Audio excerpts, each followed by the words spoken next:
Hi everyone, this is Vana Chup with the Papier Studio and Lisa Guillot with Step Brightly. And today we're talking about publishing platforms, Blogger versus WordPress. We both have experiences with it. I have been using Blogger for over 3 years and Lisa has been using WordPress. So Lisa, why don't you start explaining the pros of using WordPress?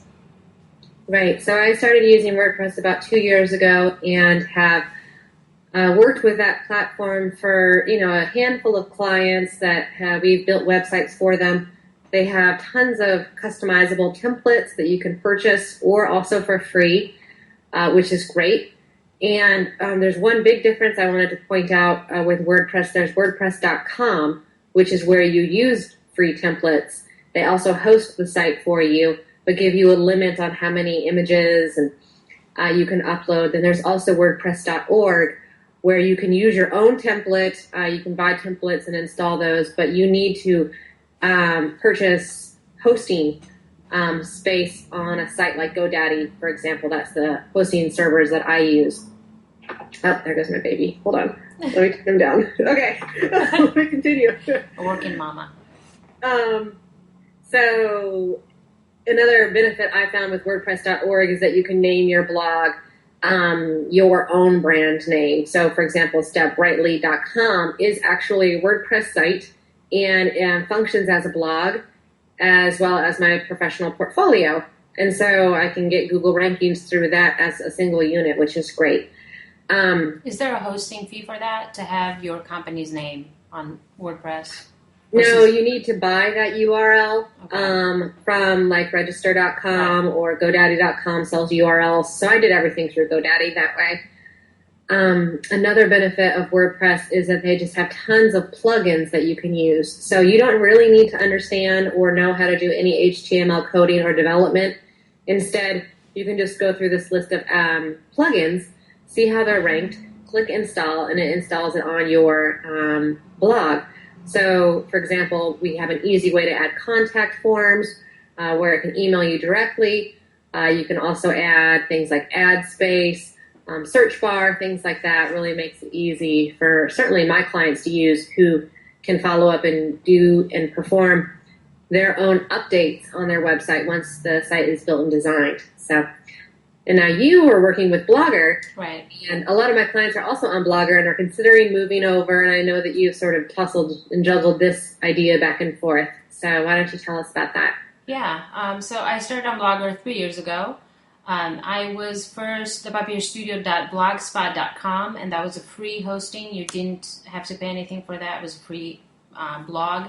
Then later on, I moved. I bought a domain, thepapierstudioblog.com. It was still through Blogger, but paying $10 a year, you kind of have your own domain.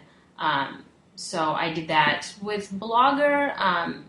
They have a ton of free templates that you can actually customize. If you know HTML, my Blogger has been worked on by people.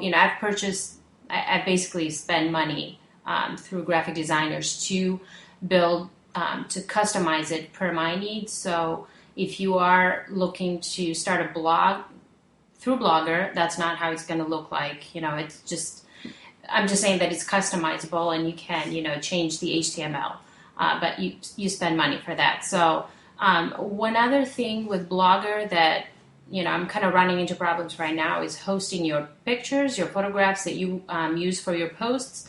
For some reason, Blogger does not want to, when you upload pictures, basically, just the size of it does not work very well with the sizing of my, the structure of my blog.